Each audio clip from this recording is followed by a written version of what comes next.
Hi friends, നിങ്ങൾ ജീവന് തുല്യം സ്നേഹിക്കുന്ന ഒരാൾ നിങ്ങളുടെ മെസ്സേജുകൾക്ക് ഇപ്പോൾ മറുപടി തരുന്നില്ലേ? കോൾ ചെയ്താൽ പലപ്പോഴും ബിസിയാണെന്ന് പറഞ്ഞ് ഒഴിവാക്കുകയാണോ? നിങ്ങൾ സംസാരിക്കാൻ ചെല്ലുമ്പോൾ അവർക്ക് ഒട്ടും താല്പര്യമില്ലാത്തതുപോലെ തോന്നുന്നുണ്ടോ? അതായത് അവർ നിങ്ങളെ പച്ചയായി അവഗണിക്കുകയാണ്. ഈ അവഗണന തരുന്നൊരു വേദനയുണ്ടല്ലോ, അത് അനുഭവിച്ചവർക്കേ അറിയും. ഉള്ളിലൊരു തരം ശൂന്യതയാണ്, ഭ്രാന്ത് പിടിക്കുന്നത് പോലുള്ള അവസ്ഥ. നമ്മൾ എന്ത് തെറ്റാണ് ചെയ്തതെന്ന് ആലോചിച്ച് രാത്രികൾ നമ്മുടെ ഉറക്കം നഷ്ടപ്പെടും. പലരും ഈ സമയത്ത് ചെയ്യുന്ന വലിയൊരു തെറ്റുണ്ട്. അവരുടെ പുറകെ നടന്ന് കരയും, എന്നെ ഒഴിവാക്കല്ലേ എന്ന് കെഞ്ചും. എന്നാൽ ഒരു കാര്യം മനസ്സിലാക്കുക, നിങ്ങൾ എത്രത്തോളം അവരുടെ പുറകെ നടക്കുന്നുവോ അത്രത്തോളം അവർ നിങ്ങളെ ഇനിയും ഇനിയും അവഗണിക്കും. അതാണ് മനുഷ്യൻ്റെ സൈക്കോളജി. അപ്പോൾ ഇതിനൊരു പരിഹാരമില്ലേ? തീർച്ചയായിട്ടും ഉണ്ട്. നിങ്ങളെ അവഗണിക്കുന്ന അതേ വ്യക്തി നിങ്ങളുടെ മെസ്സേജുകൾക്കായി കാത്തിരിക്കുന്ന ഒരവസ്ഥയുണ്ടാക്കാം. അതിനായി നിങ്ങൾ അവരുടെ പുറകെ നടക്കുകയല്ല വേണ്ടത്. ഹ്യൂമൻ സൈക്കോളജിയിലെ ഒരു രഹസ്യ ട്രിക്ക് പ്രയോഗിക്കണം. ആ ട്രിക്ക് എന്താണെന്ന് ഈ വീഡിയോയിലൂടെ ഞാൻ പറഞ്ഞു തരാം. വീഡിയോയുടെ അവസാന ഭാഗത്ത് പറയുന്ന കാര്യം വളരെ പ്രധാനപ്പെട്ടതാണ്. അതുകൊണ്ട് ഒരൊറ്റ വരി പോലും സ്കിപ്പ് ചെയ്യാതെ മുഴുവനായിട്ട് കാണുക. നിങ്ങളുടെ ലൈഫ് മാറ്റിമറിക്കാനായിട്ട് ഈ വീഡിയോ നിങ്ങളെ ഹെൽപ്പ് ചെയ്യും. പിന്നെ ഒരു കാര്യം, എനിക്ക് പനിയാണ്, എൻ്റെ സൗണ്ടൊക്കെ ആകെ മോശമാണ്. എന്നാലും ഒരുപാട് പേര് റിക്വസ്റ്റ് ചെയ്തുകൊണ്ടാണ് ഞാൻ ഈ ഒരു വീഡിയോ ചെയ്യുന്നത്. അപ്പോൾ ഈ വീഡിയോ കാണുന്ന എല്ലാവരും സബ്സ്ക്രൈബ് ചെയ്യുക, ലൈക്ക് ചെയ്യുക, നിങ്ങളുടെ അഭിപ്രായം ഒന്ന് കമൻറ്റ് ചെയ്യുക കേട്ടോ. എന്നെ എല്ലാവരും ഒന്ന് സപ്പോർട്ട് ചെയ്യണേ. ഓക്കെ, അപ്പോൾ നമുക്ക് കാര്യത്തിലേക്ക് വരാം. ഈ ട്രിക്ക് പഠിക്കുന്നതിന് മുൻപ് അവർ എന്തുകൊണ്ടാണ് നിങ്ങളെ അവഗണിക്കുന്നത് എന്ന് മനസ്സിലാക്കണം. മനുഷ്യന് പൊതുവെ ഒരു സ്വഭാവമുണ്ട്. എളുപ്പത്തിൽ കൈക്കലാക്കാൻ പറ്റുന്ന ഒന്നിനോടും മനുഷ്യന് ബഹുമാനമുണ്ടാകില്ല. നിങ്ങൾ എപ്പോഴും അവർക്ക് ലഭ്യമാണ്. അവർ എപ്പോഴും മെസ്സേജ് അയച്ചാൽ നിങ്ങളൊരു സെക്കൻഡ് കൊണ്ട് തന്നെ റിപ്ലൈ കൊടുക്കും. അവർ എപ്പോഴും കാണണമെന്ന് പറഞ്ഞാലും നിങ്ങൾ സ്വന്തം കാര്യങ്ങൾ മാറ്റിവെച്ച് അങ്ങ് ഓടിച്ചെല്ലും. തുടക്കത്തിൽ ഇതൊക്കെ നല്ലതായിട്ട് തോന്നും. എന്നാൽ പതുക്കെ പതുക്കെ അവർക്ക് നിങ്ങളോടുള്ള വില കുറയും. ഇവൻ അല്ലെങ്കിൽ ഇവൾ എങ്ങും പോകില്ല, എപ്പോഴും എൻ്റെ പുറകെ കാണും എന്നൊരു ചിന്ത അവരുടെ മനസ്സിൽ വരും. നിങ്ങളുടെ സ്നേഹം അവർ ഒരു ബാധ്യതയായി കാണാൻ തുടങ്ങും.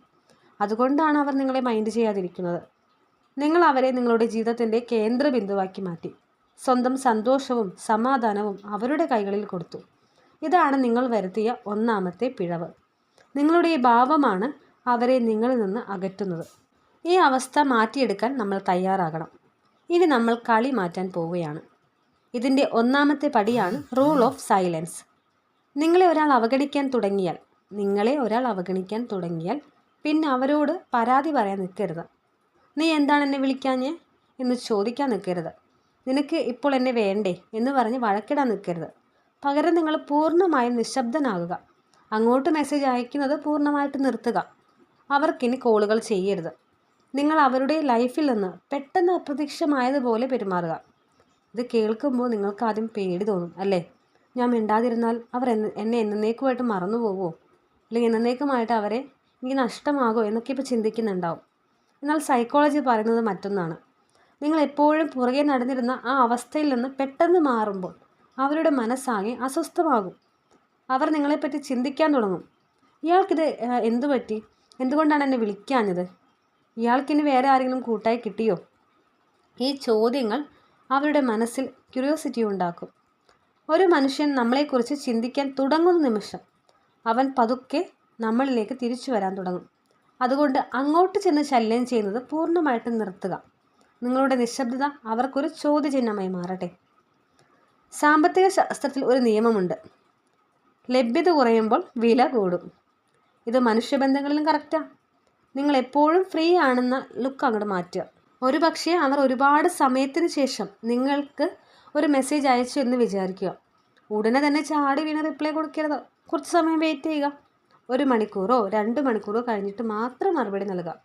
ആ മറുപടി വളരെ ലളിതമായിരിക്കണം. അവർ ഒരുപാട് കാര്യങ്ങൾ ചോദിച്ചാലും നിങ്ങൾ ചുരുങ്ങിയ വാക്കുകൾ ഒതുക്കുക. ഞാൻ കുറച്ച് ബിസിയാണ്, പിന്നെ സംസാരിക്കാമെന്ന് വളരെ മാന്യമായിട്ട് പറയുക. നിങ്ങൾ ബിസിയാണെന്ന് കാണിക്കുന്നത് നിങ്ങളുടെ മൂല്യം കൂട്ടും. നിങ്ങൾക്ക് സ്വന്തമായൊരു ലൈഫ് ഉണ്ടെന്ന് അവർക്ക് മനസ്സിലാകണം. നിങ്ങളുടെ ലോകം അവർ മാത്രമല്ല എന്ന് അവർ തിരിച്ചറിയണം. ഈ മാറ്റം കാണുമ്പോൾ അവഗണിച്ച ആ വ്യക്തിക്ക് ചെറിയൊരു ഞെട്ടലുണ്ടാകും. അവർ നിങ്ങളെ കൂടുതൽ ശ്രദ്ധിക്കാൻ തുടങ്ങും. നിങ്ങളുടെ ഒരു മെസ്സേജിനായി അവർ കാത്തിരിക്കുന്ന അവസ്ഥയിലേക്ക് കാര്യങ്ങൾ മാറും. ഇതാണ് നമ്മൾ ഉദ്ദേശിച്ച ആ മാറ്റം. ഇന്നത്തെ കാലത്ത് ഏറ്റവും വർക്കാകുന്നൊരു പ്രാക്ടിക്കൽ ടിപ്പുണ്ട്. നിങ്ങൾ സങ്കടപ്പെട്ടിരിക്കുകയാണെന്ന് അവർക്കൊരിക്കലും തോന്നരുത്. പലരും ചെയ്യുന്നൊരു വലിയ വിഡ്ഢിത്തമുണ്ട്. ഒരാളങ്ങ് അവഗണിച്ചു കഴിഞ്ഞാൽ ഉടനെ തന്നെ വാട്സപ്പിലും ഇൻസ്റ്റഗ്രാമിലും സങ്കടമുള്ള സ്റ്റാറ്റസുകൾ അങ്ങ് ഇട്ടുകൊണ്ടിരിക്കും. പ്രണയപരാജയത്തിൻ്റെ പാട്ടുകൾ അങ്ങ് ഷെയർ ചെയ്യും. ഇത് കാണുമ്പോൾ അവഗണിക്കുന്ന വ്യക്തിക്ക് അഹങ്കാരം കൂടും. ഞാൻ കാരണം ഇയാൾ തകർന്നു പോയി എന്നവർക്ക് മനസ്സിലാകും. ദയവായി ഈ തെറ്റ് ചെയ്യരുത്. പകരം നിങ്ങൾ ജീവിതം ആഘോഷിക്കുകയാണെന്ന് കാണിക്കുക. കൂട്ടുകാരുടെ കൂടെ പുറത്തു പോയ ഫോട്ടോകൾ പങ്കുവെക്കുക. നിങ്ങൾ സന്തോഷത്തോടെ ചിരിച്ചു നിൽക്കുന്ന ചിത്രങ്ങൾ സ്റ്റാറ്റസ് ഇടുക. പുതിയ എന്തെങ്കിലും ഒരു ഹോബി തുടങ്ങിയതായിട്ട് കാണിക്കുക. ഇത് കാണുമ്പോൾ അവരുടെ ഈഗോയ്ക്ക് ഒരു തട്ട് കിട്ടും. ഞാനില്ലാതെയും ഇയാൾ ഇത്ര സന്തോഷത്തിലാണ് എന്നവർ അത്ഭുതപ്പെടും. നിങ്ങളുടെ സന്തോഷം കാണുമ്പോൾ അവഗണിച്ചവർക്കുള്ളിൽ അസൂയ തോന്നും. നിങ്ങളിലേക്ക് വീണ്ടും വരാൻ അവരുടെ മനസ്സ് അവരെ നിർബന്ധിക്കും. നിങ്ങളുടെ സന്തോഷമാണ് അവർക്കുള്ള ഏറ്റവും വലിയ മറുപടി.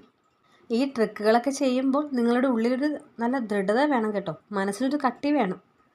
അതായത് അവരൊരു മെസ്സേജ് അയക്കുമ്പോഴേക്കും പഴയതുപോലെ അങ്ങ് വീണു പോകരുത്. നിങ്ങളുടെ വികാരങ്ങളെ നിയന്ത്രിക്കാൻ പഠിക്കുക. അവർ നിങ്ങളെ വേദനിപ്പിച്ച വരികൾ ഓർക്കുക. നിങ്ങളെ തനിച്ചാക്കിയ നിമിഷങ്ങളൊക്കെ ഓർക്കുക. നിങ്ങളുടെ ആത്മാഭിമാനം ആർക്കും മുന്നിലും പണയം വെക്കരുത്. അവർ സംസാരിക്കുമ്പോൾ വളരെ കൂളായിട്ട് തന്നെ പെരുമാറുക. ദേഷ്യമോ സങ്കടമോ ഒന്നും പ്രകടിപ്പിക്കരുത്. നിങ്ങളുടെ മനസ്സൊരു കണ്ണാടി പോലെ ശാന്തമായിരിക്കണം. അവർക്ക് നിങ്ങളെ എളുപ്പത്തിൽ വായിക്കാൻ കഴിയരുത്.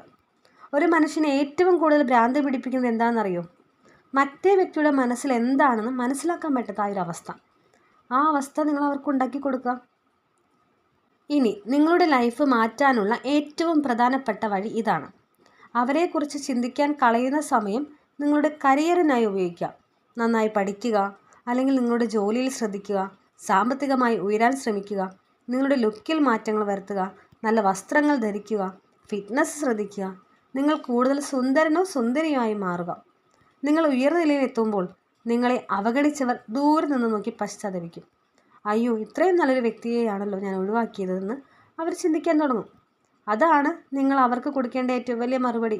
നിങ്ങളെ വേണ്ട എന്ന് വെച്ചവർക്ക് നിങ്ങളൊരു നഷ്ടമായിട്ട് മാറണം. അതിനായി നിങ്ങളെ തന്നെ വളർത്തിയെടുക്കണം. ഇവിടെ നിങ്ങളൊരു കാര്യം പ്രത്യേകം ശ്രദ്ധിക്കണേ. ഈ സൈക്കോളജി ട്രിക്കുകളൊക്കെ ചെയ്യുന്നത് അവരോടുള്ള പ്രതികാരം കൊണ്ടല്ല, നിങ്ങളുടെ നഷ്ടപ്പെട്ട ആത്മാഭിമാനം തിരിച്ചു പിടിക്കാനാണ്.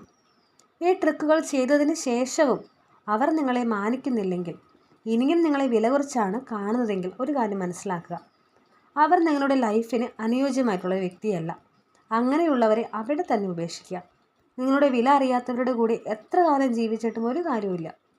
നിങ്ങളെ ജീവനായി സ്നേഹിക്കുന്ന, ബഹുമാനിക്കുന്ന ഒരാൾ തീർച്ചയായും നിങ്ങളുടെ ലൈഫിലേക്ക് വരും. അതിനായി നിങ്ങളുടെ മനസ്സിനെ പാകപ്പെടുത്തുക. ആരുടെ മുന്നിൽ തോറ്റു കൊടുക്കരുത്. ഓർത്തു നോക്കൂ, ഈ ലോകത്ത് ഒന്നിനും വേണ്ടി നമ്മൾ യാചിക്കേണ്ടതില്ല, പ്രത്യേകിച്ച് സ്നേഹത്തിന് വേണ്ടി. നിർബന്ധിച്ച് വാങ്ങിയെടുക്കുന്ന സ്നേഹത്തിന് ആയുസ് വളരെ കുറവായിരിക്കും. അത് ഇന്ന് കിട്ടിയാലും നാളെ വീണ്ടും നഷ്ടപ്പെടും. നിങ്ങളായിരിക്കുന്ന അവസ്ഥയെ പൂർണ്ണമായി സ്നേഹിക്കുന്ന ആളുകളെയാണ് നിങ്ങളുടെ കൂടെ ഉണ്ടാകേണ്ടത്. നിങ്ങളുടെ മെസ്സേജുകൾ കണ്ട് സന്തോഷിക്കുന്നവർ, നിങ്ങളുടെ ശബ്ദം കേൾക്കാൻ കൊതിക്കുന്നവർ, അങ്ങനെയുള്ളവർക്ക് വേണ്ടി മാത്രം നിങ്ങളുടെ ലൈഫ് മാറ്റിവെക്കുക. അല്ലാത്തവരെ നിങ്ങളുടെ ലൈഫിൽ നിന്ന് പതുക്കെ പടിയിറക്കി വിടുക. അതിനുള്ള ധൈര്യം നിങ്ങൾ കാണിക്കണം. നിങ്ങൾ തനിച്ചാകുമെന്ന് കരുതി ഭയപ്പെടേണ്ടതില്ല. തനിച്ചായിരിക്കുന്നതാണ് വിഷലിപ്തമായ ബന്ധങ്ങളിൽ കിടക്കുന്നതിനേക്കാൾ നല്ലത്. ആ സമയത്ത് നിങ്ങൾക്ക് നിങ്ങളെ കൂടുതൽ മനസ്സിലാക്കാൻ പറ്റും. നിങ്ങളുടെ ശക്തി തിരിച്ചറിയാൻ പറ്റും. നിങ്ങൾ എത്ര കരുത്തനാണെന്ന് നിങ്ങൾ തന്നെ അത്ഭുതപ്പെടും. ഈ നിമിഷം മുതൽ ഒരു പുതിയ മനുഷ്യനായി മാറാൻ തീരുമാനിക്കുക. പഴയ ആ സങ്കടങ്ങളും കരച്ചിലുകളും എല്ലാം ഇവിടെ അവസാനിക്കട്ടെ. നിങ്ങളെ അവഗണിച്ചവർ നിങ്ങളുടെ ഈ പുതിയ മാറ്റം കണ്ട് അത്ഭുതപ്പെടണം. അവർ നിങ്ങളുടെ അടുത്തേക്ക് വരാൻ മടിക്കുന്ന രീതിയിൽ നിങ്ങൾ ഉയരുക. ജീവിതം ഒരിക്കൽ മാത്രമേ ഉള്ളൂ. അത് ആർക്കോ വേണ്ടി കരഞ്ഞു തീർക്കാനുള്ളതല്ല, ചിരിച്ചുകൊണ്ട് ജീവിക്കാനുള്ളതാണ്. നിങ്ങളുടെ ലക്ഷ്യങ്ങളിലേക്ക് മാത്രം നോക്കുക. വിജയം നിങ്ങളുടെ വഴിക്ക് വരും. നിങ്ങളെ സ്നേഹിക്കാൻ ഈ ലോകത്ത് ഒരുപാട് പേരുണ്ടാകും. അതിനെല്ലാം മുൻപ് നിങ്ങൾ തന്നെ വിശ്വസിക്കുക. ആ വിശ്വാസമാണ് ഏറ്റവും പ്രധാനം. ഈ പറഞ്ഞ ട്രിക്കുകളിൽ നിങ്ങൾ ആദ്യം ചെയ്യാൻ പോകുന്ന കാര്യം എന്താണ്? കമൻറ്റിൽ രേഖപ്പെടുത്തുമല്ലോ. ഈ വീഡിയോ നിങ്ങളുടെ തകർന്നു പോയ ഏതെങ്കിലും ഒരു കൂട്ടുകാരനും കൂട്ടുകാരിക്ക് ഉപകാരപ്പെടുമെന്ന് തോന്നുന്നുണ്ടെങ്കിൽ ദയവായി അവർക്കിതൊന്ന് ഷെയർ ചെയ്ത് കൊടുക്കുക. നിങ്ങളുടെ ഈ ഷെയർ ചിലപ്പോൾ അവരുടെ ലൈഫ് മാറ്റിമറിച്ചേക്കാം. ഈ വീഡിയോ കണ്ടതിന് ശേഷം നിങ്ങളുടെ മനസ്സിൽ ചെറിയൊരു ധൈര്യം വന്നിട്ടുണ്ടെങ്കിൽ ചാനൽ സബ്സ്ക്രൈബ് ചെയ്യാനും ആ ലൈക്ക് ബട്ടൺ പ്രസ് ചെയ്യാനും മറക്കരുത്. തീർച്ചയായിട്ടും കമൻറ്റ് ചെയ്യുക. നിങ്ങളുടെ ഓരോ ലൈക്കും നിങ്ങളുടെ ഓരോ കമൻറ്റും എനിക്ക് തരുന്ന പ്രചോദനം വളരെ വലുതാണ്. ഇതുപോലുള്ള സൈക്കോളജി അറിവുകളുമായി അടുത്ത വീഡിയോയിൽ വീണ്ടും കാണാം. അതുവരെ നിങ്ങളുടെ ആത്മാഭിമാനം ഉയർത്തിപ്പിടിച്ച് ജീവിക്കുക. ആരുടെ മുന്നിലും തലകുനിക്കരുത്. Take care. ബൈ.